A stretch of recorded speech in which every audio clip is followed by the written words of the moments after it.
Hi, welcome to the Pursuit of Truth. So obviously it's the 7th of October 2024. It's 1 year since the massacre in Israel that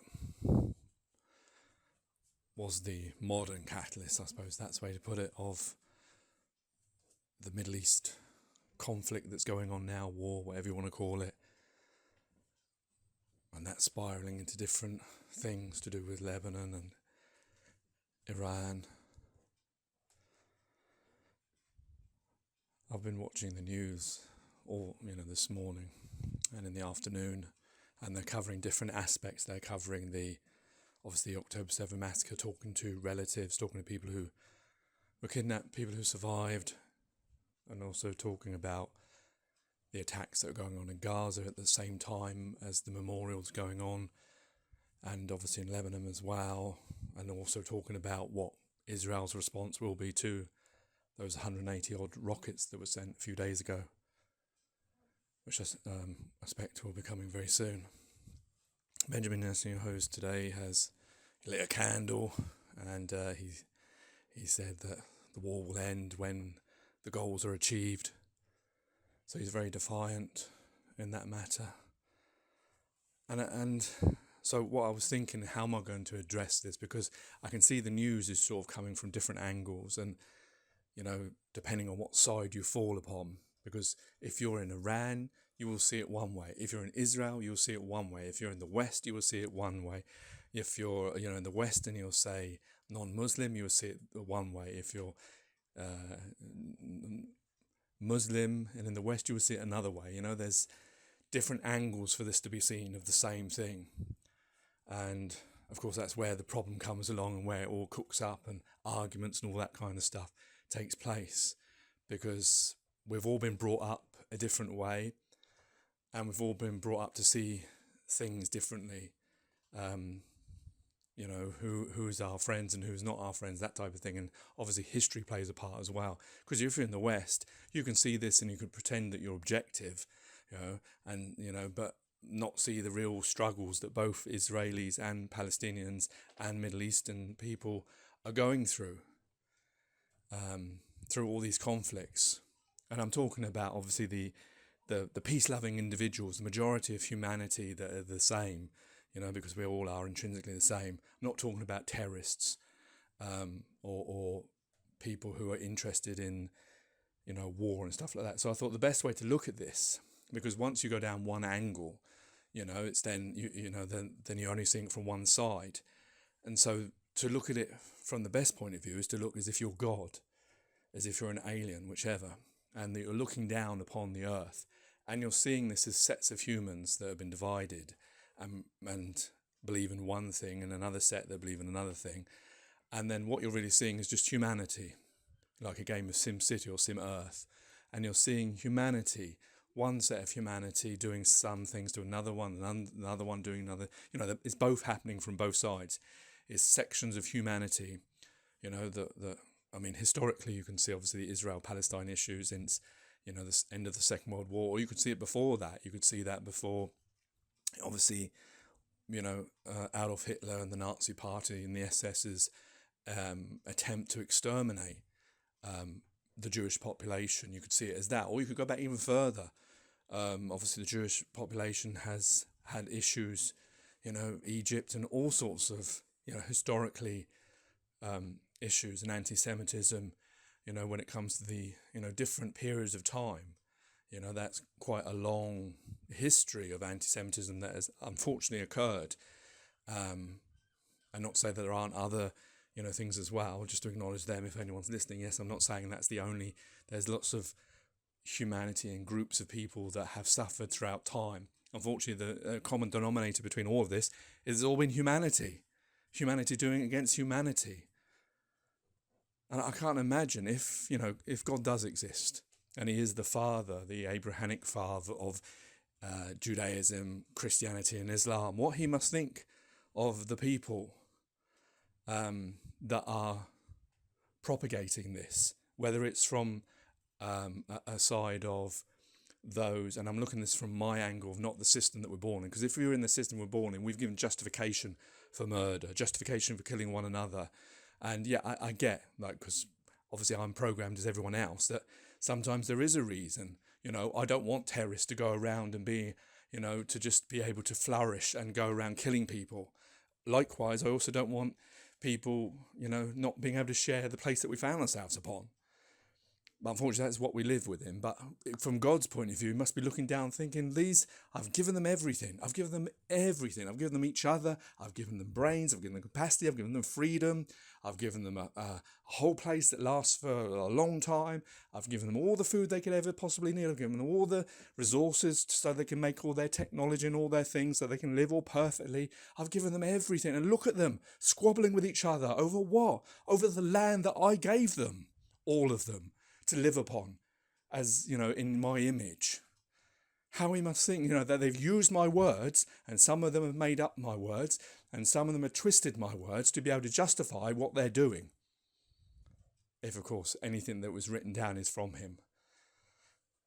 And of course, from those people who don't want to see religion, you can see there's it's still humanity that we're playing this game of like, I'm this person, you're that person, and I am going to be brought up to see this way, and you're going to be brought up to see that way, and never the twain shall meet. And look at what we're doing to each other. If you look at it from what happened on October the 7th, the stories that people are telling, that people, human beings, mothers, fathers, these would have been mothers and fathers and uncles and aunties and grandparents and children alike, men and women, with guns, terrorists who have an ideology that they want to get rid of a certain set of people, human beings. And remember, most of this comes from a religious aspect. These are human beings that God has created himself in his image. And who has a right to take another one's life? Show me the scripture where that's allowed.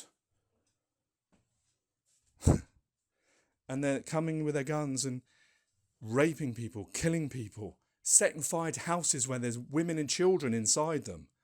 What was that?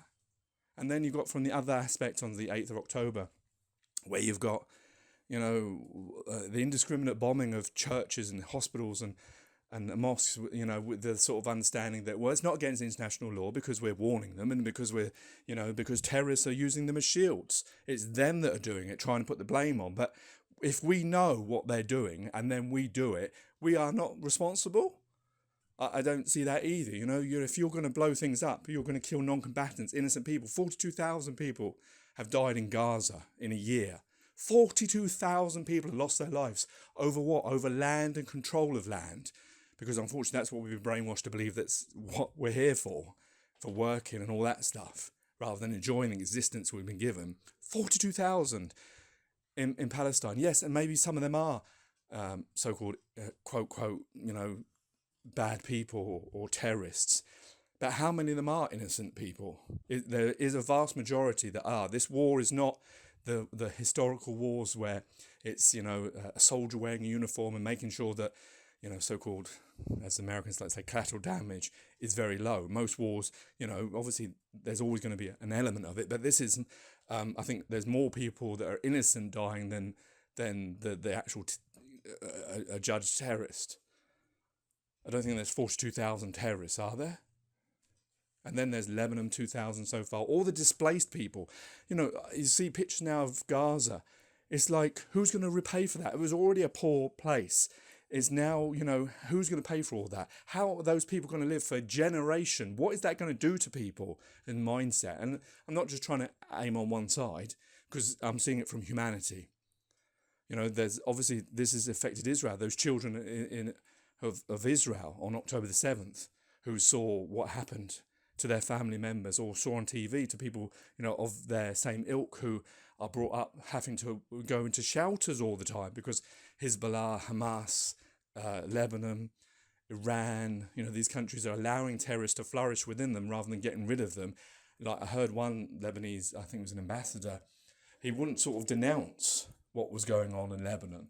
He wouldn't denounce Hezbollah. And then the presenter kept asking him, like, would you like to get rid of these terrorists? He wouldn't denounce them. He wouldn't say, yes, I would like to, which is the answer you should be giving. Who wants terrorists in their country that are bringing this upon you? Are we that, we're meant to be civilized. We can't work out things without killing each other and making up false justifications that, oh, I'm allowed to kill you because of this reason. Because you've asked these terrorists, they'll probably quote something out of the Quran or say because, the land has been taken away and this, that and the other, and that gives them justification. Or if you ask Israeli why they're doing what they're doing in Gaza and Lebanon, they say, well, they're trying to get rid of the terrorists because they want to eradicate us. Justification for murder. That's where we've got to, that we have justification for that, and there is no real justification for that. That's the problem in real humane terms. But I get in the system we live within, what would we do otherwise? Because the problem is we can't reason with each other. And if because we've made weapons, we can never put that genie back in the bottle, because now that people couldn't do those things, and we sell them, countries making billions out of this, selling weapons to each other so we can fight each other. I mean, what is that all about? And then construction companies making loads of money out of all of this. But who's suffering is the individuals. Humanity is suffering, whether you're Lebanese, whether you're Iranian, whether you're Israeli, whether you're Palestinian. For what? What for what? What is the terrorists doing? They're doing it because they want all of Israel to be Palestine and there to be no Israel. For what purpose does that serve? If you believe in God, if you believe in He created everyone equally, if you believe that He created humanity and that no one can see inside someone's soul, and that you believe in the Abrahamic religions, why would you want to get rid of the Israel for them? Why would you not want to find a way that we could all live together like we're meant to? Do you think when we go to heaven, Janam, we're not all going to live together in souls? You think we're going to be segregated then? We're meant to make heaven a place, earth a place like heaven, isn't it? Heaven on earth. But I just don't get this. And then obviously you get the people that want to, maybe they're claiming that they're defending themselves by, dropping cluster bombs and knowingly killing innocent people to get out 1 or 2 or 10 or 15 terrorists. I get we want to eradicate people who want to kill other people. I understand that. But not at the expense of innocent people, or the people I saw today with their legs maimed, the children without their legs. How many amputees there are now in this country? What is that all about? How cruel we are as a species that we do this to each other. And yes, I know you can, like I'm saying, there are justifications in the system that we live within for defending yourself. No, I'm not saying that. I don't know what the solution is, because unfortunately, because we've got weapons and because of the way we live, what would be the solution? You can't just not do something, because if you didn't do something, then these terrorists would just rise up and they'd end up doing another October the 7th. I get that. But what is the answer? Maybe a more strategic, like armed forces going in. But the problem is, because they're a terrorist organisation, they don't have uniform. You don't know who is the terrorist and who is the innocent person. And that's why they've got that kind of idea of like, we'll just drop a bomb and we'll kill some of them, definitely. But all the innocent people that got killed.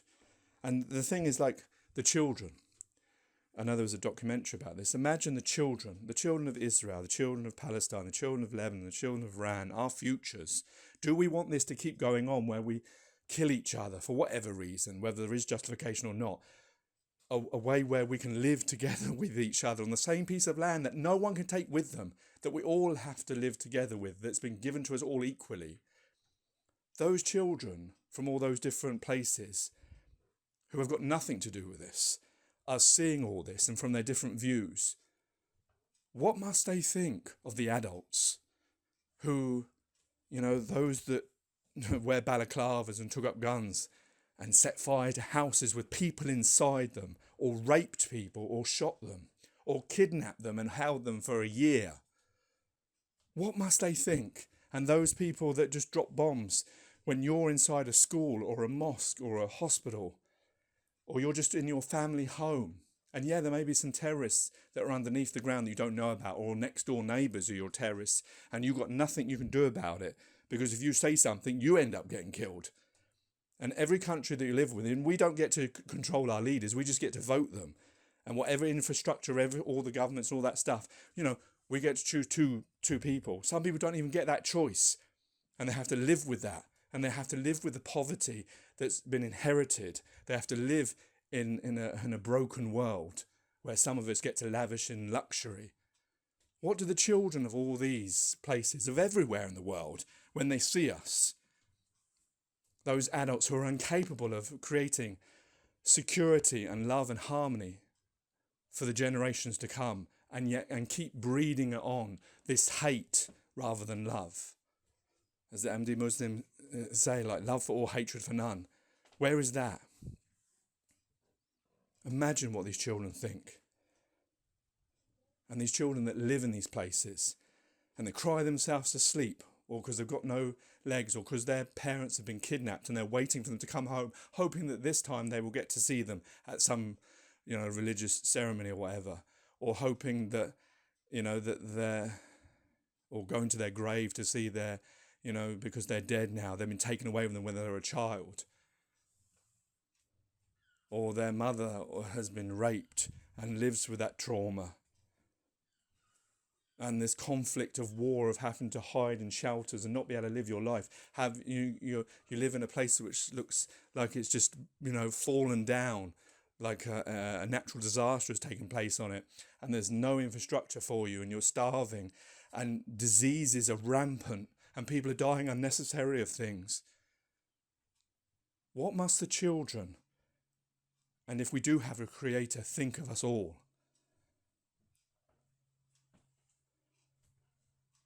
And that we, those ones who are in power and control, who could do things about this, they sit in their bunkers controlling these things. Whether it's the terrorists saying, yes, let's carry on, while their people are dying and starving of diseases, or you're the world leaders that sit around in their fancy suits with their luxury in their bunkers, signing off contracts of weapons and bombs to kill other human beings, because what else do they kill? Who pays for all of that? Is that what we want to all live in? But the problem is because this is so complicated, all the history, all the cultural things, all the different lands that we've all divided up, even though we're all human beings and we can't see that anymore, that's why it's always going to be like this, isn't it? We're always going to carry on, keep doing this to each other. And it'll just be another event, another terrorist thing, or another government who, gets a UN sanction and goes bombs up the country. And that they wouldn't if it was like their neighbour, Like if the terrorists were in Germany, no one would be bombing that, would they? But when it's a poor country that's been made poor by the system that we've all inherited, then that's easy to just drop bombs on those people, and we all watch and cry and pay charity. That's us. This is all of us. This is humanity. Is this what we want to be? And I know there's no easy solution, but I, as a human being, feel shame upon all of us, especially those that do the bad things. And they don't need names. They don't need titles. I know different people will see different things as what's bad and what's not, but I don't know. That's what I see when I watch these documentaries, when I watch these things on Sky News, when I see these mothers talking about their sons that are still hostage, or that were killed at a music festival, or in Gaza, the children that have been maimed, or in Lebanon, the children that are in, seeking therapy in shelters and they're all full up, or those children dying of, scabies and things, or getting those diseases of scabies. And what a world we live in. And this is just a small little microcosm of an event. That this is not just here. This has happened, like in Rwanda, with the genocide that happened there, in lots of different countries, in the war, the Second World War, and all these different wars, and all these different times, and all these different cultures. And the common denominator is us, humanity. And throughout time, we keep thinking we're civilization getting better and better, but we still remain the same. We still make the same mistakes, even though we keep writing history books and filming it all now. We're still doing the same thing. We're still electing the same people. We're still believing in the same ideals that are allowing this to propagate. Anyway, I've got worked up enough now. Leave your comment and your views. I just hope that my children get to see a better world than the one I'm seeing. And the one, I mean, I'm, I know I'm the way I am, but imagine if you were one of these children who lives in a poor country, or sees their parents have to struggle, or doesn't get the great education, or lives in a place where there's no freedoms and all this kind of stuff. Imagine. And they happen everywhere for every one of us. Take care, take it easy. God bless and peace.